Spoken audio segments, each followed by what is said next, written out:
Hey friends, so super elemental summon, which is the ice element this time, has shown up.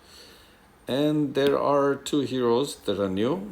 We know what happened with the holy and nature. So let's look at these fellows. Zengar is one of the heroes, two legendary featured heroes. Zengar is one of them.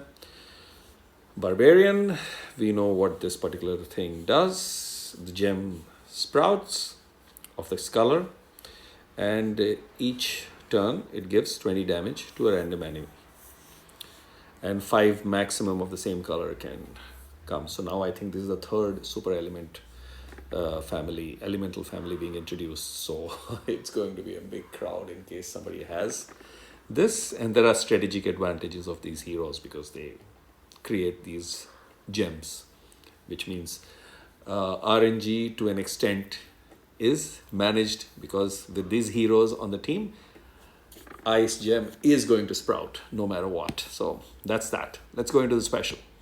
So 819 attack, 751 defense, and 1569 HP, which is very high. So high attack, high health, and I would say medium defense, which is the balancing factor that one knows. There is a passive troop strong damage modifier. So this passive skill has two different functions based on this character, in attack or in defense. Passive skill as attacking, this character's troops deal 100% more additional damage against a weaker element, which will be the which will be the reds, and the fire element. And passive skill as a defender, this character will receive 10% less additional damage from the troops of the stronger elements. Okay, that hardly matters, but the first portion of the passive, which is as an attacking member, that helps. 100% extra is good fun, 10% less is pinprick. The special is Great Frost X. So at fast speed, deals 200 damage to the target. If the target is of fire element, deals 400% damage to nearby enemies. So taking Zengar against fire, obviously enemies, and using him on fire element target will be fun, because he suddenly turns into a hit 3 from a single hit 200 damage hero to a 450 damage. So to the nearby enemies, they get more than double the quantum of whack. The target receives 417 frost damage over 3 turns, which is actually a very good quantum when one looks at it. If the target is of fire element, nearby enemies receive 540 frost damage over 3 turns. So that's that. That's the tricky part, that target gets whacked and then there is a damage over time.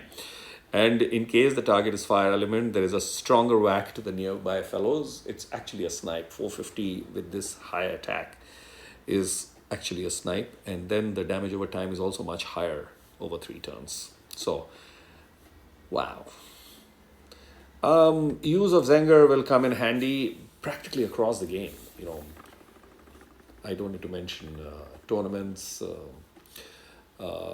war, all teams, but at the same time, specifically if I have to differentiate, he will be absolutely handy in events, especially if there are fire element enemies to be whacked, and against the Titan, of course. So we, as it is, take ice against red Titan. This will be additional damage going into the red Titan. So he will, and with his high stats, if depending again on roster, these days there are so many heroes that are like fixed, that taking this guy trying to fix him in the Titan team itself is going to be a challenge. But I think first of all, getting this fellow is damn good luck, and then he'll find a way in because he hits harder against the fire fellows. So that's Zengar. Okay, so there was a alarm for a quick call which I just completed. Let's go to the second one. Not this. This really moves fast.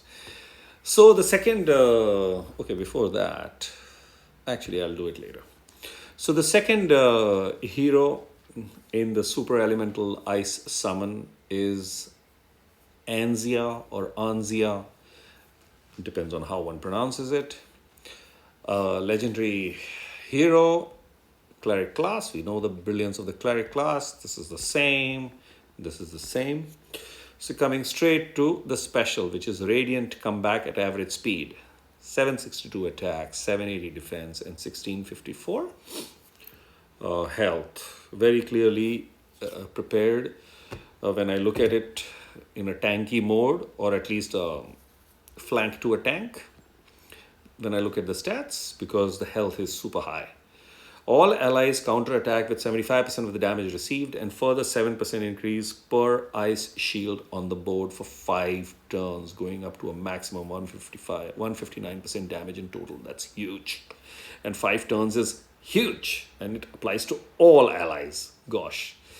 All ice allies regenerate a moderate amount of mana for each counterattack for 5 turns. So on a 3-2, she would be absolutely brilliant. On a mono, she will be brilliant because that stuff comes in to play. The second portion of the special, moderate amount of mana.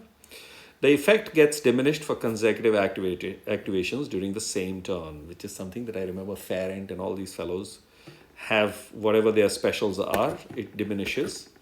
That fellow takes away mana, but it diminishes on consecutive activations during the same turn. So again, a good hero.